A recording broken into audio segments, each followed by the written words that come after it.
But because of maraming mga haka sa amin doon, sa loob, baka nagsisabo kami, yung may haring sa loob, etc., etc. In fact, it was former Rodrigo Duterte I will cut you short. Yes. Hindi ako naniniwala na nagsasyabo kayo sa loob. Klaruhin Pero ko. yun ang Klaruhin ko, haka-haka. wala. Yes, sir. Hindi mangyayari yan. Yes, kahit ipaher. From my wildest imagination, hindi ko maisip na kayo gumagamit ng syabo. Yes, Hello. sir. So I doon promise tayo, you. sir, ha? Oo. But yan ang naririnig namin noon pa. In fact, it was President Rodrigo Duterte, the former president, to advise us, Pastor, please open your gates to others para makita naman nila kung ano kayo nasa loob. So it was Pastor also who oriented us. Parang i-orient na kami na we cannot detach ourselves to others. We might be there, pero kailangan natin ipakita. Kasi sabi niya, let your light shine upon men that they may see your good works. But they cannot see the good works that the kingdom is doing. So, balik tayo doon sa mga men in uniform. It was this group that Pastor embedded into our hearts that we should love. Why? Anong sabi niya? Ito sila ang nag-lay down ng kanilang buhay to protect our country. Doon hindi kami familiar sa mga men in uniform before. But we started following Pastor. Kaya pag nakikita namin sila sa daan, mga ganun, nagbibigay kami ng food. Alam niyo yun, nagbibigay kami ng food, etc. But, sorry to say, Mr. Marbel, true ba to? Senator Bato, sorry to say, overnight sinira ninyo yung mga values na ipinunla ni Pastor sa aming mga puso. You said, sana maibalik namin yung, I hope in time, because mayroon namang healing time, but this time we want to be heard. We want to be, gusto naming pakinggan. Buti nga, sabi niyo kanya, lahat may boses. Okay, kami may boses, wala kaming kapangyarihan tulad nila. Nasa kamay nila ang kapangyarihan ng bansa, nasa kamay nila ang kapangyarihan to do what they want. No? O, sabi nga ninyo, nag-serve sila ng warrant of arrest. Given. O, kung may kasalanan, sige. Allegedly, ha? Allegedly. Kung may kasalanan, warrant of arrest, go. In fact, Senator, gi-challenge ko sila. If you want to know who we are and what we are, come live with us, libre. Pero nag-expire na yung challenge ko sa kanila. Hindi na pwede ngayon. Oh. So, come live with us so that you will know who we are and what we are. Sabi ko gano'n, hindi kami dito prostitute, hindi kami bangag, walang tunito-niladang syabo sa aming lugar, yun lang, allegedly, nandyan yung mga iwawarant ninyo, arrest ninyo. Why will you put into compromise and risk public safety? We are part of the public. We are a community there. Thousands, may mga bata, may mga matandang palliative, may mga senior citizens katulad ko na nakatira doon. For how many years we've been then? We are toiling that property by blood, sweat, and tears. Tapos maririnig namin na i-invade, kukunin. Kayo, Sir Senator, what will be your first reaction? Ilang beses silang nag-serve ng warrant of arrest? Out of respect, with due respect, Sir Marbel, sa mga tauhan mo, we receive them, sir. With Dito sa due akin. respect. Dito sa akin. Sige. Yeah. Oh, sir, sorry. I'm not used to it, this one. So, we receive those, yung mga warrant na reserve nila. But this time, from the words of Sir Abalos, nag-serve lang naman kami ng warrant of arrest.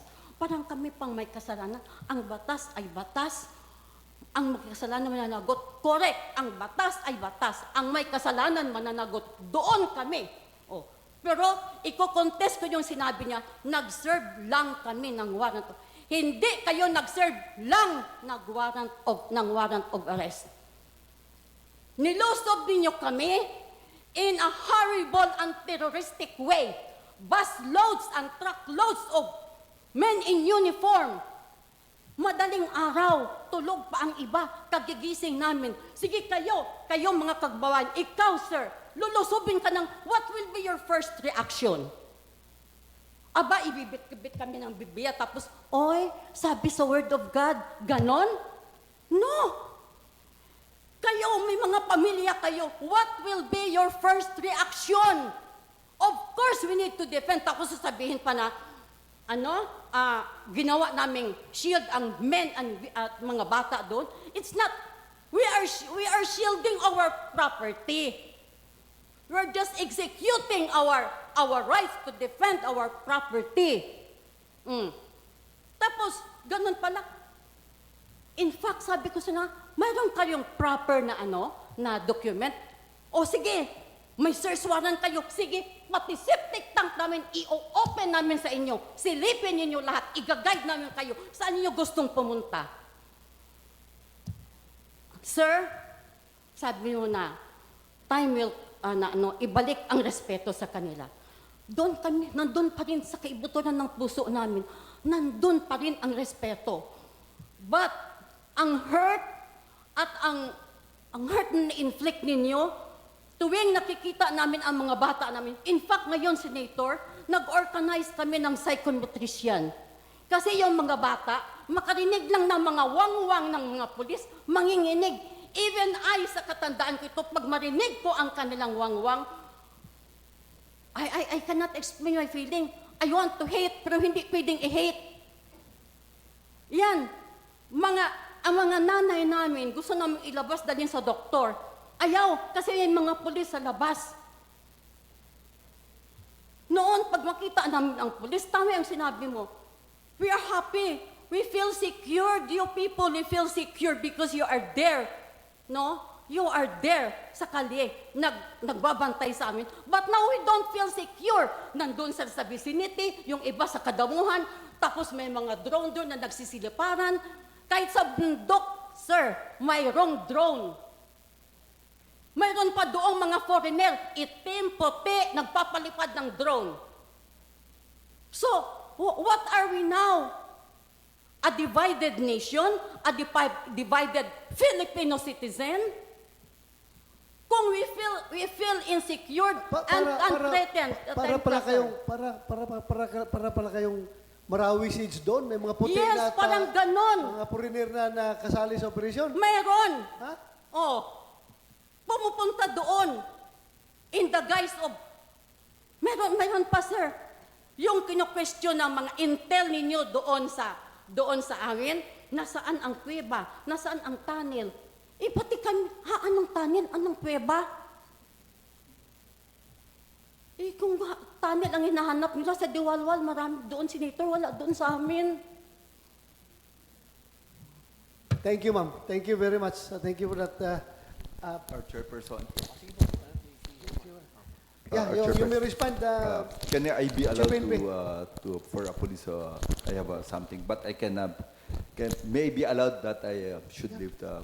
But Yeah, can go I ahead. read a simple message? Go ahead. Continue. Una sir, nagpapasalamat po ako dun sa inyo at dito sa ating committee and of course dun sa tao natin nagpakita po ng video. It only showed that we not more than maximum tolerance ang pinakita nyo pong pulis kahit nabasahin na masaktan.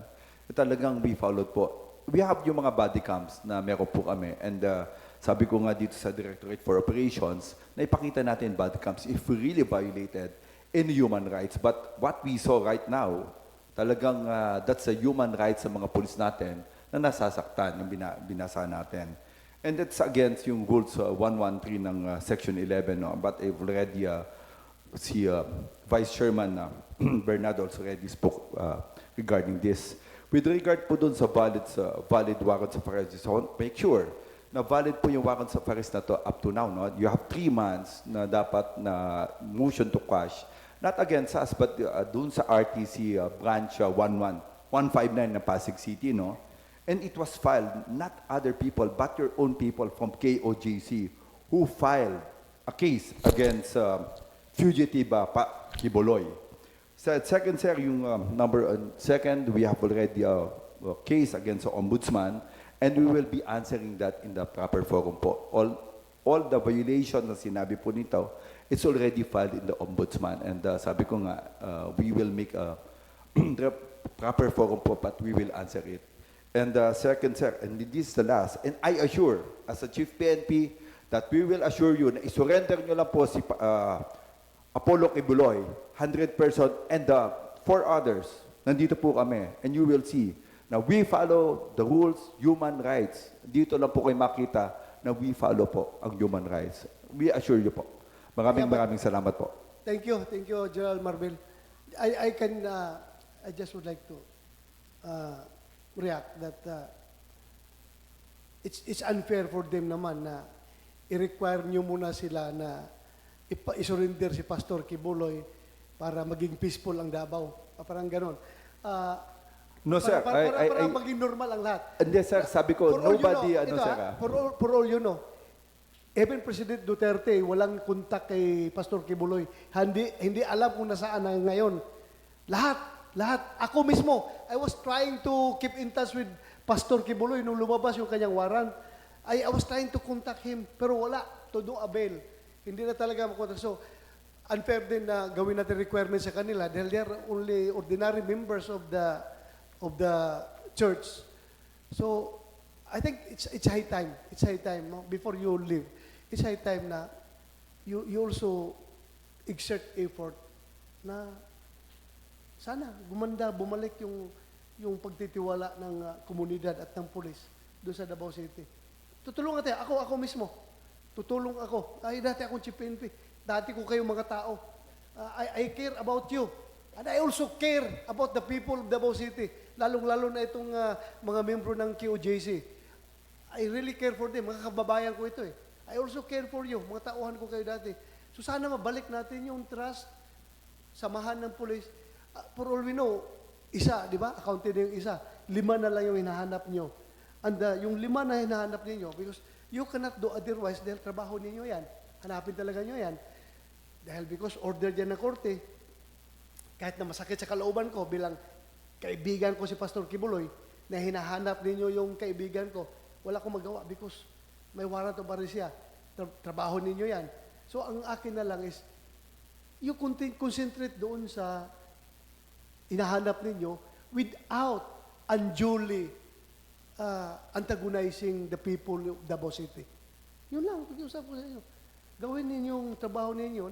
Baka overall yun, maging more effective kayo sa paghanap kung kaibiganin ninyo. Yung mga bata na na-traumatize ninyo, yung mga tao na nasaktan ninyo, magaling naman sa PCR itong RD mo doon. Huwag kayong magdumistansya sa tao. You assimilate with the people. Yun lang, pakiusap ko sa inyo. Okay?